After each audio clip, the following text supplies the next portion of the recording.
할렐루야! 네, 이 시간 우리 온 세대, 온 성도들과 같이 하나님께 예배드리게 된 오늘을 주님께 찬양하며 영광 올려드립니다. 이 시간 우리 모든 성도들에게 부활의 소망이 함께 하시기를 간절히 원합니다. 부활하신 예수님께서 베드로를 찾아가셨습니다. 베드로는 예수님의 수제자였습니다.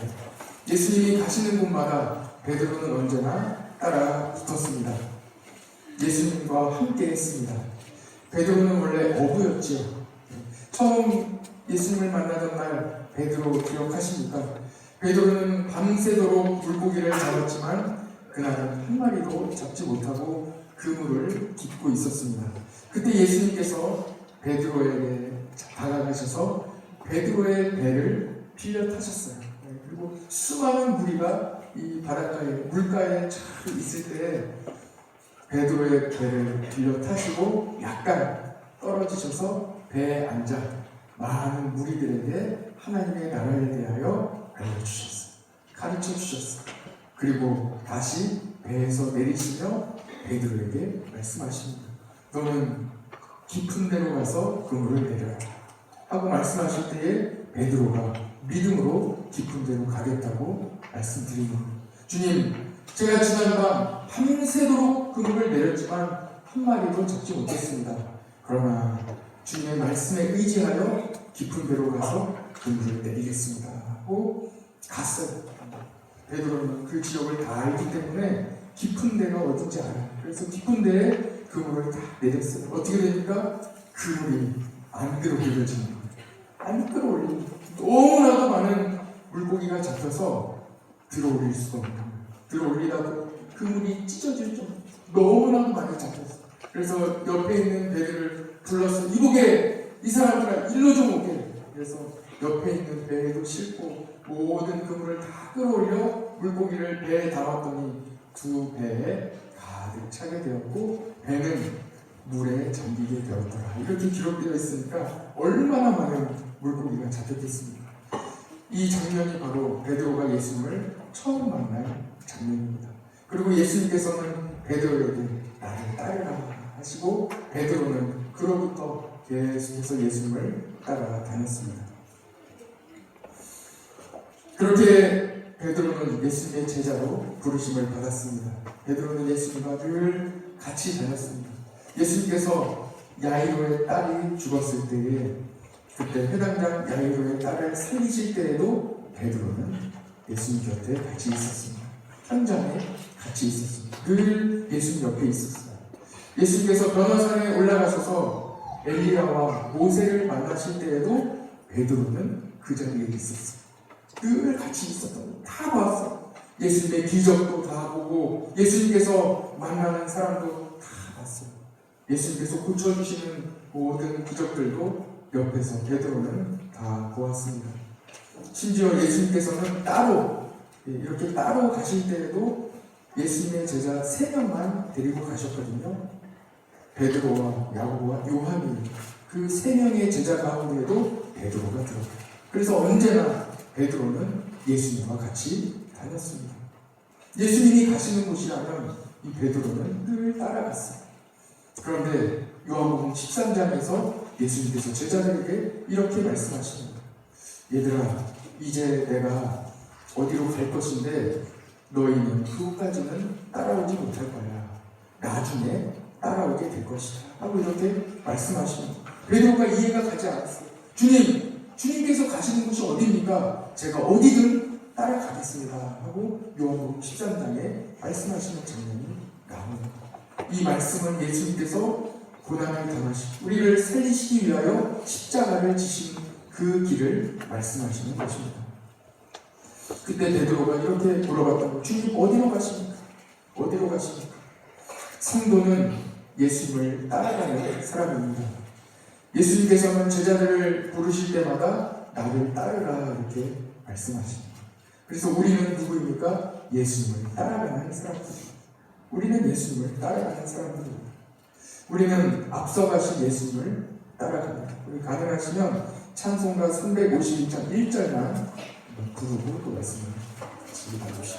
351절.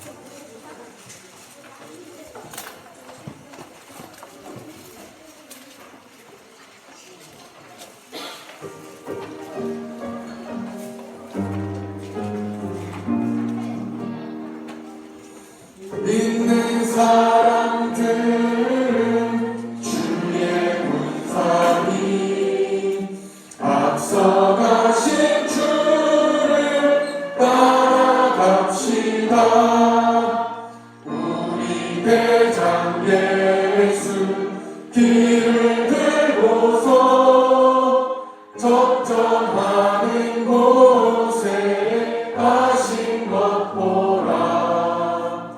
믿는 사람들 주의 군사니 앞서가신 주를 따라갑시다.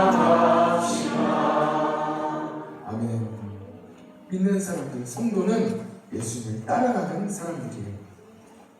우리 모든 성도들 앞서가신 대장 예수님을 잘 따라가시기를 축복합니다. 예수님을 따라가다 보면 결국 영광스러운 자리에 서게 됩니다. 하나님의 일을 감당하게 됩니다. 그리고 그 영광스러운 자리에 서도록 예수님이 여러분들에게 힘을 주십니다. 베드로는 그러나 예수님이 십자가를 지실 때에 끝까지 따라가지 못했습니다. 용기가 없었습니다. 예수님께서 고난 당하실 때에 예수님을 모른 척했습니다. 예수님이 로마 군인들에게 잡히시고 고난 당하실 때 베드로는 예수님을 모른 척했습니다. 멀리서 바라보고 있는 베드로를 향하여 사람들이 이렇게 이야기했습니다. 저 사람 예수님하고 같이 다니던 사람 아닙니까? 하고 베드로를 알아봤습니다. 그런데 그때 베드로는 끝까지 예수님을 모른다고 했어요. 나는 예수님을 모릅니다. 모른다고 했어요. 절대로 모른다고 했어요. 자신도 예수님처럼 고난을 당할까 무서웠기 때문에 두려웠어요.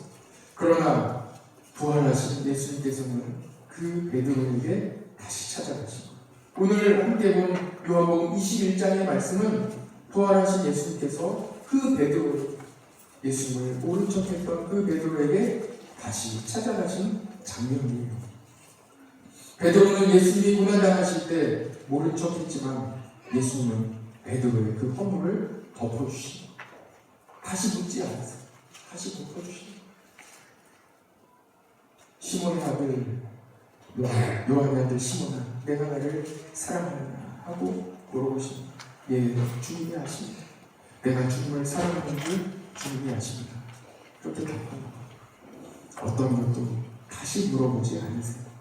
내가 그때 나를 옳은 척하지 않았느냐 이렇게 말씀하시지 않으세요. 덮어주세요. 모든 허물을 덮어주시고, 그렇다면 내 양을 먹이라, 내 양을 치라 하고 다시 사명을 허락해 주시는 것입니다. 예수님은 베드로를 다시 불러주십니다. 우리가 예수님을 모른 척 할지라도 예수님은 다시 우리에게 찾아오셔서 다시 우리로 하여금 예수님을 따르라 하고 말씀해 주십니다. 다시 기회를 주십니다. 나를 따르라 이렇게 말씀해 주시는 거예요. 살아가다 보면 실수할 때가 있습니다. 넘어질 때도 있어요. 실패할 때도 있습니다. 계획대로 잘 안 될 때가 있습니다. 그러나 예수님 믿는 사람에게는 그 다음 기회가 또 오는 겁니다. 그리고 그 어려움을 다 극복할 수 있도록 예수님이 새 힘을 허락해 주십니다. 또 넘어가 덮어주시고, 그리고 다시 기회를 허락해 주시는 것입니다. 이것이 바로 복음입니다. 사람이 죄 때문에 죽음을 향해 달려가고 있었습니다.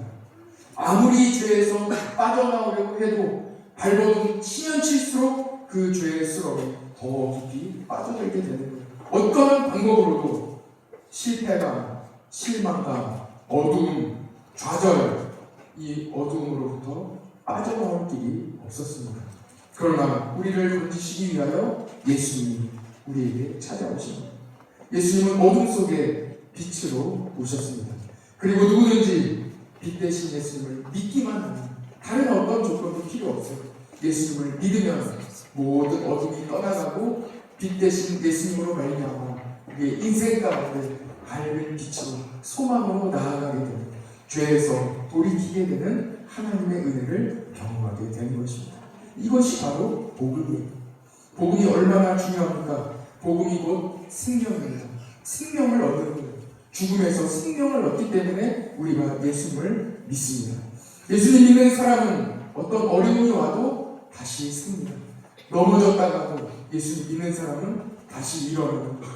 살아낼 수 있습니다. 오늘 밤에 이 모든 어둠은 다 지나갈 것입니다. 새벽이 찾아오듯이 잘 지나가면 또 예수님의 능력으로 다시 일어나게 돼요. 다시 기회가 오는 거예요. 베드로가 예수님을 모른 척했지만 부활하신 예수님은 다시 베드로를 찾아가셔서 너는 나를 따르라 하고 이렇게 말씀해 주신 거예요. 그런데 오늘 본문에 보면 참 재밌는 이야기가 나옵니다. 그런데 예수님께서 그렇게 다시 불러주셨는데 베드로에게 또 한 번의 위기가 찾아가는 거예요. 베드로의 시야에 누가 보입니까? 예수님께 나 말고도 사랑받던 인물, 그 인물이 바로 이 요한복음을 기록한 요한입니다. 그가 예수님과 식사할 때에 마지막 만찬 때에 예수님 곁에 기대어 있던 사람, 예수님이 사랑한다고 했던 그 사람 요한입니다. 베드로는 자기가 어떻게 될 것을 들었어요. 너는 이제 나를 따르게 되고 나를 위하여 영광을 받게 될 것이다. 나에게 영광을 돌리게 될 것이다 하는 이런 말씀을 들었어요. 근데 옆에 보니까 누가 있어요? 요한이. 금방 비교의 이 눈빛이 탁 하고 비추는 위기가 찾아와요.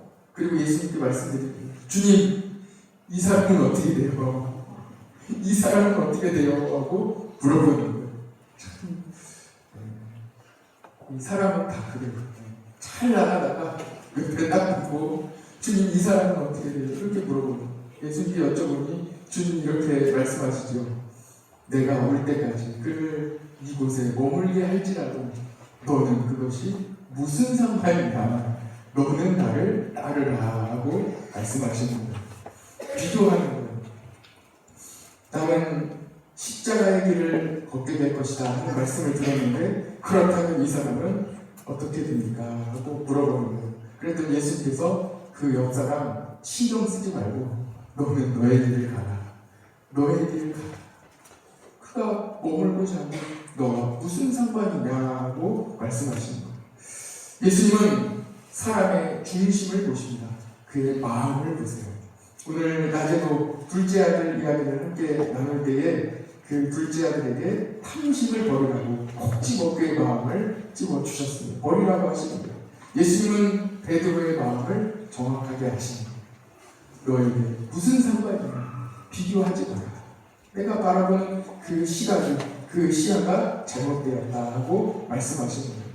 정말 비교를 하려면 어떻게 비교해야 되겠습니까? 오늘 오후에 교육 세미나를 진행할 때 우리 과학 선생님들이 강의를 해주셨는데 정말 훌륭하게 강의를 해주셨어요. 손호상 집사님과 오현주 집사님이 과학 선생님들이 강의를 잘 해주셨어요. 이 강의를 듣고 제가 다음 주 설교를 같이 준비합니다. 지난주에는 재정에 대한 강의를 들었기 때문에 오늘 재물에 대한 말씀을 나눴고 다음 주에는 또 과학에 대한 이야기를, 창조주 하나님에 대한 이야기를 같이 나누게 될 것입니다. 정말 비교를 하려면요 정확하게 해야 돼요. 비교가 가장 잘 공식적으로 이루어지는 장소는 실험실이에요. 실험실에서는 많은 비교를 합니다. 한 번만 비교하는 게 아니라 수천 번 또는 수만 번, 수백만 번의 비교를 통하여 데이터를 얻고 그로 정보를 얻어서 기술을 발전시켜 나갑니다. 정확하게 비교하려면 이 통계를 한번 오늘 보여주세요. 여기 사진을 준비했는데 고등학교 시간에 배우지 않았습니까? 통제변인, 독립변인, 그 다음에 조작변인, 통제변인, 종속변인이 있는데 조작변인은 이렇게 하나 변화시키는, 그리고 통제변인은 변화시키지 않는 거예요. 가만히 둬요. 모든 걸 다 그대로 두고 하나만 변화시켜야 그 변화로 인한 어떻게 결과가 나오는지를 도출해낼 수 있어요. 도출하는 결과가 종속변인입니다. 이렇게까지 비교를 해야 정확한 데이터를 얻을 수 있거든요. 다시 말씀드리면 사람끼리 비교하는 것, 우리가 쉽게 비교할 수 있는 것, 그거는 비교 자체가 성립이 안 된다는 말씀입니다. 비교 자체가 안 돼요. 각 사람에게 주신 하나님의 은혜가 다르고 하나님께서 각 사람을 다르게 창조하셨는데 어떻게 우리가 각 사람을 비교할 수 있겠습니까? 비교하려면 제대로 비교해야 돼요. 그러나 사람 사이에는 이렇게 비교할 수가 없다는 거예요. 그렇기 때문에 우리는 비교해서는 안 됩니다. 조건 자체가 성립되지 않는 거예요. 그러므로 서로 비교하지 마시기 바랍니다. 우리는 각자에게 주신 달란트가 있습니다. 하나님은 우리를 서로 다르게 창조하셨습니다. 우리 비교에 대한 두 가지 말씀을 같이 나누고 찬양하도록 하겠습니다. 나와 다른 사람을 비교하지 맙시다. 나를 다른 사람과 비교하지 마세요. 오늘 하나님께서 너는 나를 따르라 이렇게 말씀하십니다. 베드로는 자신과 요한을 비교했어요. 비교 자체가 안 됩니다. 우리도 나와 다른 사람을 비교하지만 않는다고 해도 올바른 예수님을 따라가는 길을 갈 수 있는 거예요. 두 번째는요, 다른 사람들을 서로 비교하지 마세요. 성립이 안 돼요. 비교 자체가 성립이 안 돼요. 얼마나 귀하게 하나님께서 각자 한 사람 한 사람을 창조하시는데 어떻게 그 사람들을 서로 비교할 수 있겠습니까? 비교하지 마시기 바랍니다. 그 사람은 존재 자체로 하나님의 존귀한 자로 하나님께서 불러주셨습니다. 한 사람 한 사람은 존귀한 자로 불러주셨습니다. 하나님은 우리를 비교하지 않으십니다. 하나님께서 우리를 비교하지 않으십니다. 내게 무슨 상관이냐? 너는 나를 따르라. 오늘도 우리에게 이렇게 말씀하십니다. 이번 한 주간에도 주님의 음성을 들으며 열심히 주님을 따라가시기를 축복합니다.